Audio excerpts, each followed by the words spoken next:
Welcome to Pick Up and Deliver, the podcast where I pick up my audio recorder as I step off the train and deliver an episode to you while I walk home. I'm Brendan Riley.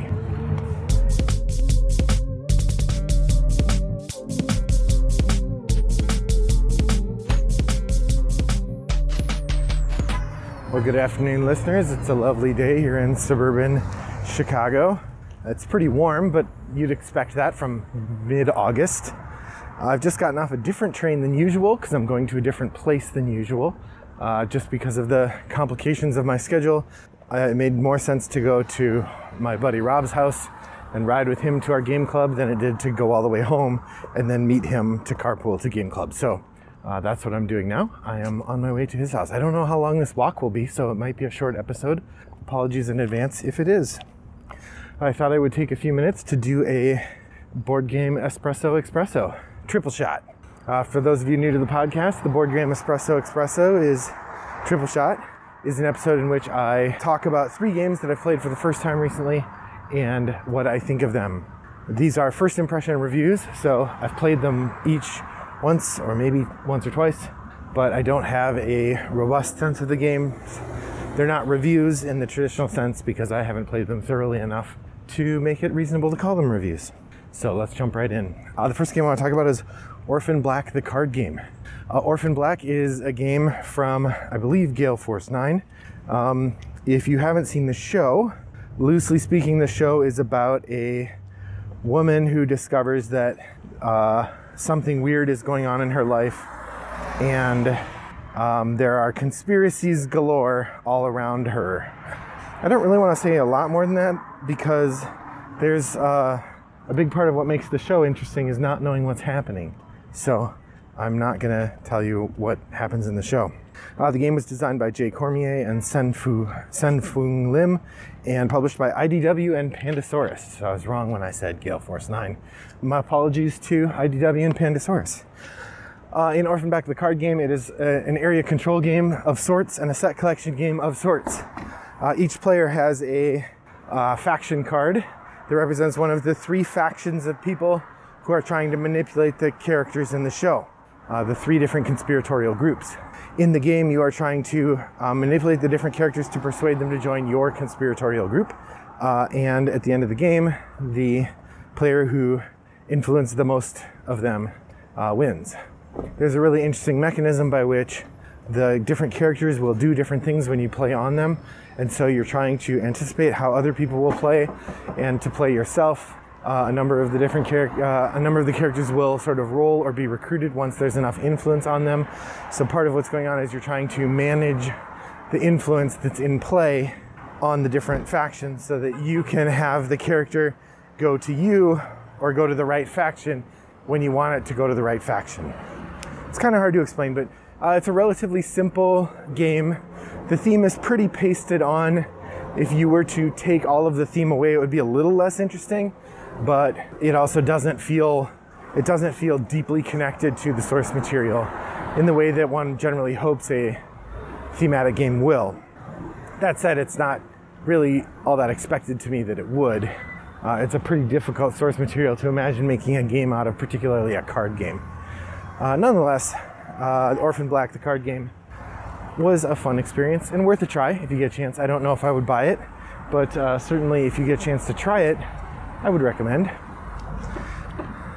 The next game I want to talk about is Nimalia.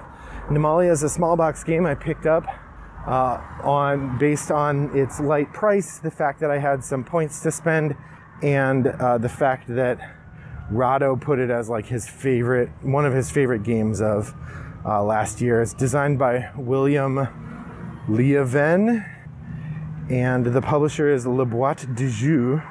Lucky Duck Games is probably the US publisher looking at the list.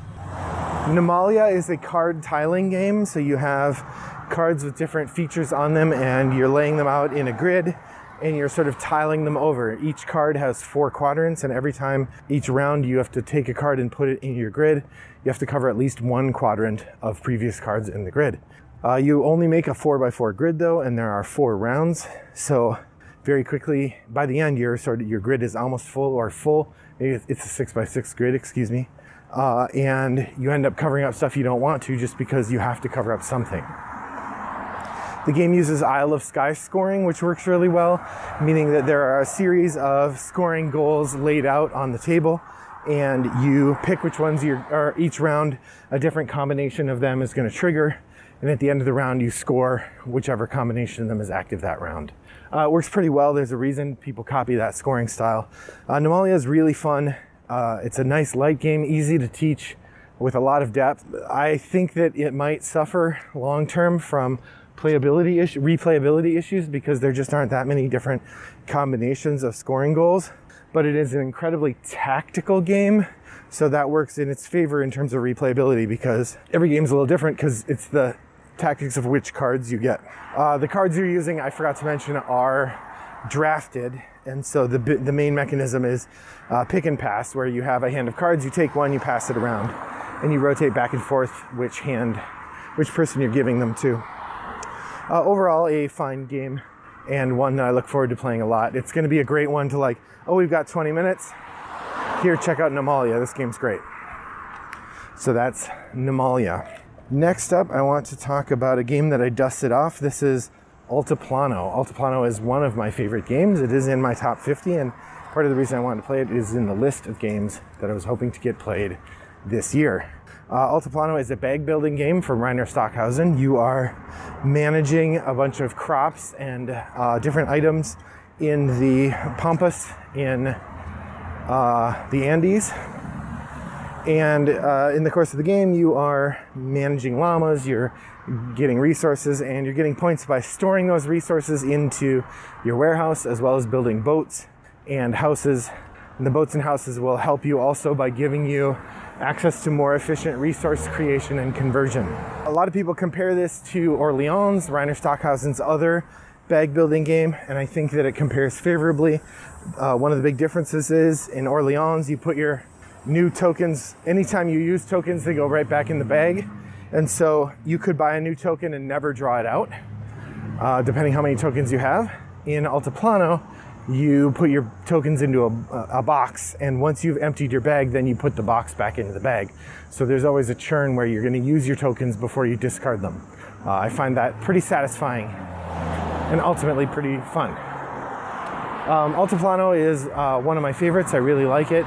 I think it is as good, if not a little better, than Orleans, but that is a controversial opinion. So play it if you get a chance. That's the game I dusted off, Altiplano. Well, for what might be the first time in the 552 episodes of this podcast, I'm actually recording an episode in two parts at two different times and stitching them together. The episode that was preceding this moment, I recorded on a different day, and I actually did not have enough time on my walk to finish the episode, so I'm finishing it now. The third game I wanted to talk about in this Board Game Espresso is Suspects. Claire Harper Takes the Stage. This is by Guillaume Montage and published by Studio H, which I believe is the board game division of Hachette, who I mostly know from Hachette Audio. Anyway, Suspects is a mystery solving game. It comes with 3 cases in the box, and I think it costs about $30, so it's a pretty good deal as far as these kinds of games go. In this game, you are exploring a mystery, and you are playing the part of Claire Harper, who is a sort of young amateur sleuth, kind of like a Stephanie Plum maybe, or like if Miss Marple were in her 30s rather than her 70s, 60s. And you're trying to solve a mystery. Narratively, that's the premise. You get called in or invited to help solve this mystery. And the gameplay is pretty interesting. It uses cards almost entirely.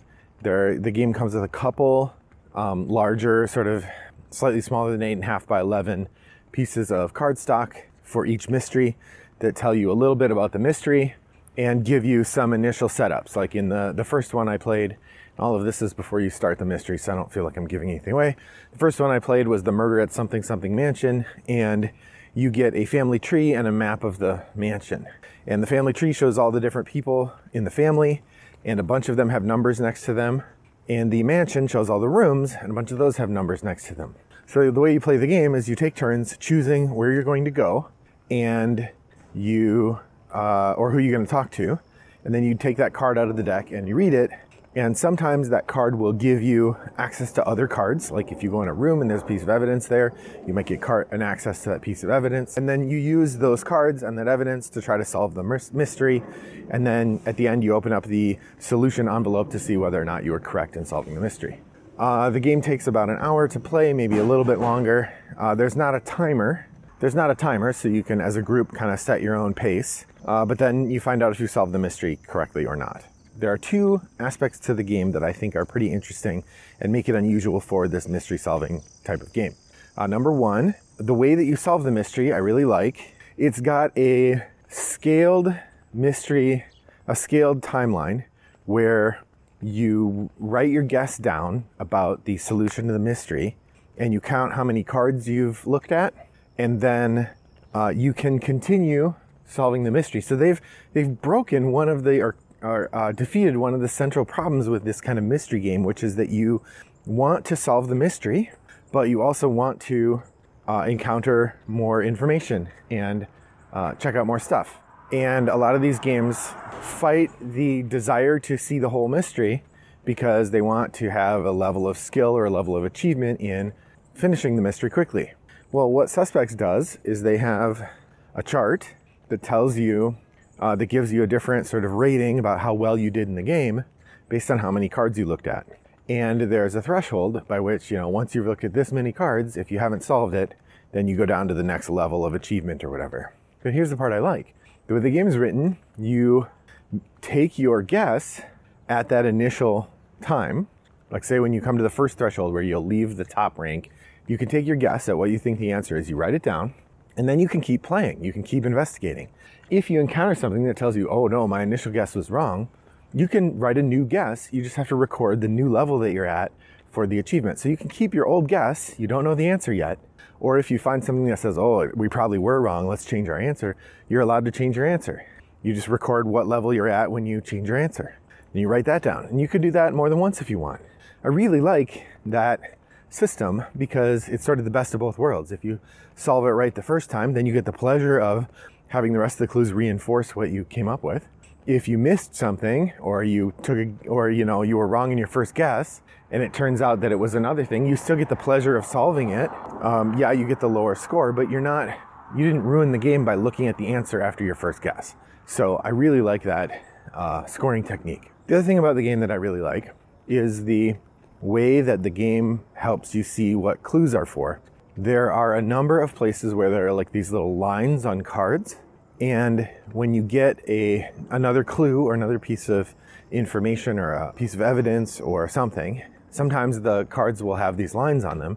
If you put the two cards next to each other and they line up, then that tells you something more about it, like reinforces a piece of information that was between the two cards. It kind of helps explain or elucidate what the clue was meant to do. That was very satisfying because there would be times where we find a piece of evidence. We're like, oh, I think this means that. And then you notice that it's got the lines and you're like, oh yeah, let's put it next to that other observer or that other witness. And sure enough, the thing that the witness said connects to that piece of evidence. And you're like, oh yes, we figured it out. So we've only played one mystery so far. So it's possible the other two are stinkers, but I don't think that's likely. Assuming they're just as good as the first one, Claire Harper Takes the Stage, the first of the Suspects boxes, is quite a delight. It might not be the first one, I'm correcting myself there. I actually looked, there are like 5 of these or 6 of these. This is a series that has been around for a while. It seems like it'll be a lot of fun to do the other ones. I think they're definitely on the acquisitions list because we like them quite a bit. So that's Suspects, Claire Harper Takes the Stage by Guillaume Montague and Hachette Board Games. Or Studio H, I guess is the name of the company. Well, that's it for my podcast today. Thank you for joining me. I hope that you had a good time and that you'll let me know what games you've tried lately. You can head over to Board Game Geek Guild 3269 and share your experience there. I'd love to hear what games you've been playing. If you would like to get in contact with me, you can send me a message on Board Game Geek. My username is Wombat929 over there. You can also send me an email, brendan@rattleboxgames.com. Or you and I could play an asynchronous board game online, either at Board Game Arena or yukata.de. In either of those places, my username is also Wombat929. Look me up. Let's play a game. I just discovered recently that I am 10-1 in games of Matainai against Jason Keglowitz. Hey Jason, I know he's a listener. So it's turning out to be quite a challenge to get better at the game, but I am slowly, perhaps, getting better. No, I'm not. I'm 1-10. So it's going to be a while before I can declare myself better at it. Or maybe Jason is very, very good at it. I don't know. Either way, I'm having a lot of fun and continuing to play Matainai over in Yukata. Well, thanks for joining me on my walk today. I hope your next walk is as pleasant as mine was. Bye-bye.